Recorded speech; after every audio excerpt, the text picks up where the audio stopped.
और 24 सितंबर को हुई लेह हिंसा मामले में केंद्र सरकार ने न्यायिक जांच का फैसला लिया है। इसके लिए सरकार ने अधिसूचना भी जारी कर दी है। रिटायर्ड जस्टिस बीएस चौहान की अध्यक्षता में न्यायिक जांच होगी और इसी की मांग अपेक्स बॉडी लेह और केडीए भी कर रहे थे कि इस पूरे मामले की न्यायिक जांच होनी चाहिए। मजिस्ट्रियल जांच के आदेश तो पहले ही जारी किए जा चुके हैं, लेकिन अब 24 सितंबर को जो हिंसा भड़की है लेह में, उस पर अब केंद्र सरकार ने न्यायिक जांच का फैसला भी लिया है।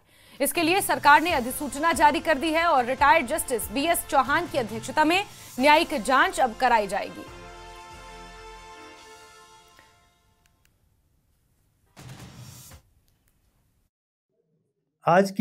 आज मैंने आपको इसलिए बुलाया क्योंकि जब से ये हादसा हुआ था तो यहाँ एक डिमांड थी कि ये जो सारा इंसिडेंट हुआ है ये क्यों हुआ।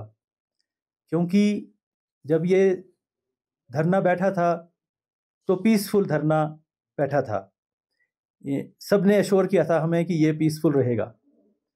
और जब ये 24 को जब ये इंसिडेंट होना भी था, जब ये इकट्ठे लोग होने भी थे, उस वक्त भी हमें डबली एश्योर किया गया था। हर एक जो कम्युनिटी के लीडर्स हैं, जो यहाँ के रिस्पेक्टेबल्स हैं, उन्होंने हमें एश्योर किया था कि कुछ नहीं होगा, ये पीसफुल रहेगा। और कम्युनिटी लीडर्स ने खुद तस्लीम किया अपनी कॉन्फ्रेंसेस में, जो प्रेस कॉन्फ्रेंस दी, कि हमारे कंट्रोल से बाहर चली गई थी सिचुएशन। तो जब भी ऐसी सिचुएशन आती है, जब बहुत सारे लोग इकट्ठा होते हैं और अगर कोई ऐसा स्पीचेस होती हैं जिससे कि इमोशंस या पैशंस बढ़ते हैं, तो जाहिर बात है यूथ जो है, जो तस्लीम खुद किया लीडर्स ने कि वो हमारे कंट्रोल से बाहर हो गए। तो वो अनफॉर्चुनेट इंसिडेंट हुआ। तो डिमांड यही थी कि ये क्यों हुआ, इसकी एक जुडिशियल इंक्वायरी सुप्रीम कोर्ट के जज के थ्रू होनी चाहिए।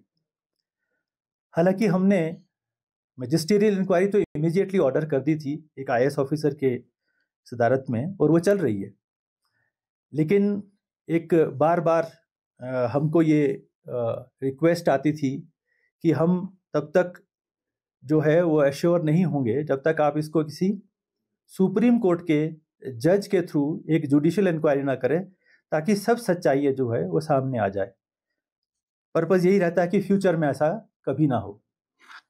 तो मैंने इसलिए बुलाया है कि गवर्नमेंट ऑफ इंडिया ने ये सारी बातें ध्यान में रख के, इनकी डिमांड्स को ध्यान में रख के, क्योंकि इनसे बातचीत चल भी रही थी लीडरशिप से, तो आज ये जुडिशियल इंक्वायरी जो सुप्रीम कोर्ट के जज करेंगे वो अनाउंस हो चुकी है, उसका ऑर्डर निकल चुका है।